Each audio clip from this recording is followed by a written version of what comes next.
आज हम एक बहुत इंपॉर्टेंट विषय के बारे में बात करेंगे जो कि हम कहते हैं हैप्पीनेस एंड ओल्ड एज। वैसे तो खुश रहना हर उम्र में बहुत ज़्यादा ज़रूरी है और बहुत एक ज़िंदगी की एक बहुत इम्पॉर्टेंट एस्पेक्ट है कि खुश रहना। लेकिन ओल्ड एज पे हम आज क्यों फोकस करेंगे इज़ बिकॉज ये एक जो ओल्ड एज होती है एक ऐसी उम्र है लाइफ की या ऐसा स्टेज है लाइफ का जो कि सबसे ज़्यादा प्रोन है डिप्रेशन और सैडनेस को लेके। बहुत रीज़न्स होते हैं कि एक कोई बुज़ुर्ग इंसान या कोई इंसान जो अबव 60-65 हो एक सैडनेस को, मैं डिप्रेशन नहीं यूज़ करना चाहती टर्म बिकॉज डिप्रेशन थोड़ा क्लिनिकल टर्म हो जाता है, लेकिन एक सैडनेस के लिए प्रोन क्यों होता है सबसे पहले तो ये समझने की कोशिश करते हैं। एक इंसान जो कि ओल्ड होता है वो इसलिए सैडनेस को प्रोन होता है क्योंकि वो अपने आसपास अक्सर देख रहे होते हैं कि उनके जो फैमिली मेम्बर्स या लोग, उनके दोस्त जो उनकी उम्र के होते हैं वो उनको डाई करते हुए देख रहे होते हैं, कोई बीमारी उनको होते देख रहे होते हैं। बहुत लोग इस उम्र में आके 70-75 की एज में आके अपने पार्टनर्स को खो देते हैं, तो वो एक और नया हिस्सा लाइफ का शुरू हो जाता है। अक्सर इस उम्र के जब पेरेंट्स होते हैं या इंसान होता है तो उनके बच्चे अपनी लाइफ में बहुत बिजी हो गए होते हैं। मोस्टली हमारे अगर इंडियन सिनारियो में देखिए एक एवरेज 70 ईयर ओल्ड के ग्रैंड चिल्ड्रन होते हैं, तो वो ऐसी एज होती है जहाँ पे उनके बच्चों के बच्चे सब अपनी अपनी लाइफ में बिज़ी होते हैं, तो बहुत खालीपन आ जाता है एक इंसान की लाइफ में। उसके साथ एक खालीपन इसलिए भी आता है क्योंकि एक इंसान जो पूरी लाइफ काम करता रहा है या पूरी लाइफ मोबाइल रहा है, घूमता फिरता रहा है, एक सडनली एक ओल्ड एज ऐसी उम्र होती है जहाँ पे उनको कुछ काम नहीं होता एंड कुछ काम नहीं होता इसलिए वो खालीपन में कन्वर्ट हो जाता है। और खालीपन जैसे कि हम सब जानते हैं जितना हमारा माइंड खाली होगा उतना ज़्यादा माइंड में नेगेटिव थॉट्स या सैडनेस आने के चांसेस होते हैं। एक और कारण जो इस उम्र में बहुत लोगों के साथ कॉमन होता है is the financial insecurity. Even though कई बहुत गवर्नमेंट ऑर्गेनाइजेशंस में जिन्होंने काम किया है उनको पेंशन्स मिलती हैं, लेकिन एक बहुत large section of the society है जो पेंशन्स इनको नहीं मिलती, जो खाली अपने बच्चों पे या अपने स्पाउस पे या जो अपनी पूरी लाइफ लॉन्ग सेविंग्स हैं उन पे रिलाई करते हैं। अधिकतर ऐसे जो लोग होते हैं उनको एक बहुत ज़्यादा फाइनेंशियल इनसिक्योरिटी हो जाती है। बहुत केसेस में हम देखते हैं कि जहाँ पे पेरेंट्स एक एज के बाद एक फाइनेंशियल कंट्रोल अपने बच्चों को दे देते हैं, वो भी एक बहुत इंपॉर्टेंट कारण होता है एक इंसान के इनसिक्योर होने का। सेकेंडली एक एलिमेंट्स, फिज़िकल एलिमेंट्स बढ़ जाती हैं इस उम्र में, जैसे कि किसी को चोटें लगना, गिरना, पेन्स होना, एक छोटा सा बुखार जो एक यंग एज में आता है 4 दिन में चले जाता है, वही सेम चीज़ एक ओल्ड एज में जब आ जाए तो बहुत ज़्यादा वीकनेस लेकर आती है, बहुत ज़्यादा अनईजीनेस लेकर आती है।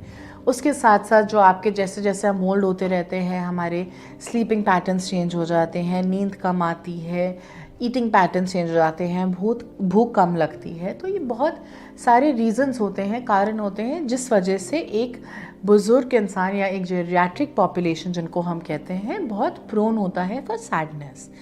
तो बहुत चीज़ें जो कि वैसे तो ये उम्र ऐसी है जहाँ पे हम समझ सकते हैं कि एक इंसान बहुत हेल्पलेस फील करता है, एक सैड फील, अकेला फील करता है, लेकिन हम खाली इस वजह से कि ये नॉर्मल है या नेचुरल है हम गिव अप नहीं करना चाहिए। हमें ना ही हमें सोचना चाहिए कि बिकॉज़ ये चीज़ नॉर्मल है इसलिए हम इसके बारे में कुछ कर नहीं सकते हैं।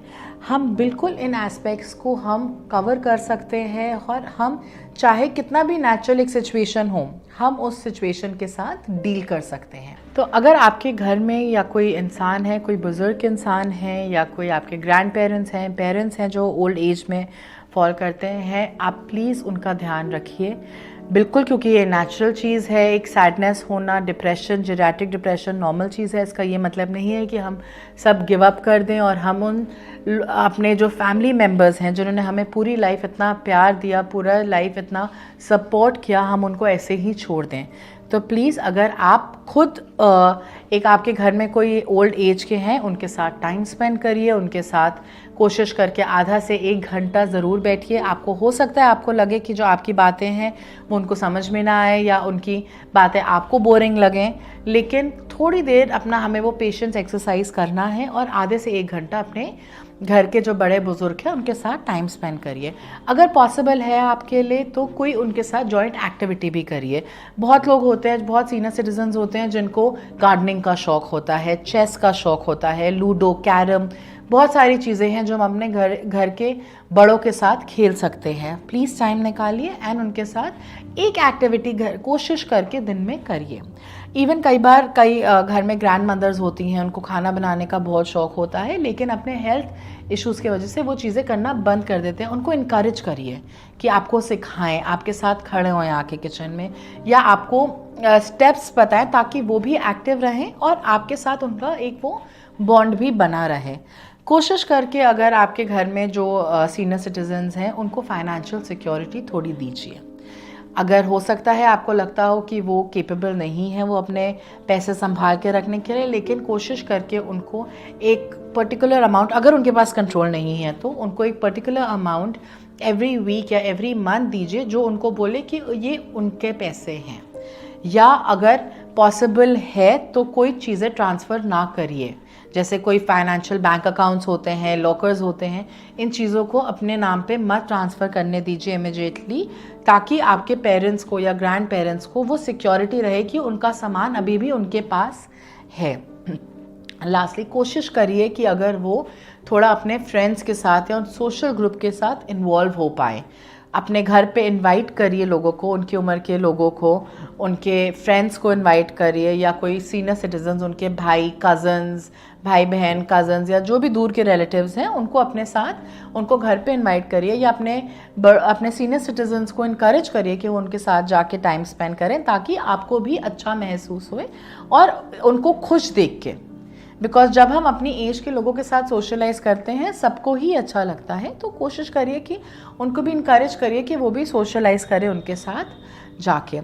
लास्टली अगर उनके साथ बैठ के प्लीज़ उनकी प्रॉब्लम समझिए, उनके रेगुलर मेडिकल चेकअप्स पे लेके जाइए, बिकॉज एक हेल्थ इनसिक्योरिटी भी बहुत कॉमन होती है। उनको रेगुलर हेल्थ चेकअप्स पे डॉक्टर्स के पास लेके जाइए, उनको ये विश्वास दिलाइए कि वो आपके साथ हैं और आप उनके लिए हमेशा आप उनके साथ हो और आप हमेशा उनके लिए उनके एक सपोर्ट बन के रहेंगे। एंड एक और चीज़ जो बहुत इम्पोर्टेंट काम करती है यहाँ पे is a sense of gratitude. Parents, grand parents do a lot for us, हमारे लिए बहुत चीज़ें करते हैं, लेकिन अक्सर हम उनको वो ग्रैटिट्यूड, वो सम्मान, वो थैंकफुलनेस दिखाना भूल जाते हैं। तो प्लीज़ कोशिश करके उनको ये पॉजिटिव चीज़ें भी बोलिए और पॉजिटिव चीज़ें भी उनके साथ शेयर करिए, ताकि उनको लगे जो उनकी पूरी लाइफ उन्होंने 70, 75, 80 ईयर्स लीड करी है वो वेस्ट नहीं गई है। एंड क्योंकि आप लोग उनके ऑफ स्प्रिंग्स हैं, आप लोग उनके जो उन्होंने लाइफ में करा, जो आप उसको एक्सेप्ट करें हैं, और हर जगह कहीं ना कहीं से वैल्यूज़ और जो भी कस्टम्स आपने सीखे हैं वो इट्स बिकॉज ऑफ देम। तो कहीं ना कहीं वो ग्रैटिट्यूड शो करिए, बिकॉज आप जो आज हैं उनके वजह से ही हैं। So that's a very important point. And please take care of your elders. And अगर क्योंकि आज टेक्नोलॉजी का बहुत इंपॉर्टेंट हाथ है, स्पेशली कोविड में हमने देखा कि जो यंगस्टर्स ने तो वर्क फ्रॉम होम करके काम चला लिया, लेकिन जो सीनियर सिटीजन्स हैं उनके लिए बहुत दिक्कत हुई थी, बिकॉज उनको टेक्नोलॉजी नहीं आती। कहीं ना कहीं वो अपने बच्चे, जिनके बच्चे बाहर हैं, उनको बहुत दिक्कत हुई थी क्योंकि एक साल उन्होंने अपने बच्चों से नहीं मिले, तो और वीडियो कॉल्स नहीं आती उनको करनी, इंटरनेट यूज़ करना नहीं आता। तो प्लीज़ अगर आप अपने घर पे आपके कोई बड़े हैं उनके साथ बैठ के उनको थोड़ा सा टेक्नोलॉजी असिस्ट भी करिए, ताकि आपको भी अच्छा लगे और उनको भी अच्छा लगे। और हेल्दी जानकारी के लिए लाइक करो, शेयर करो, सब्सक्राइब करो हेल्थी हो।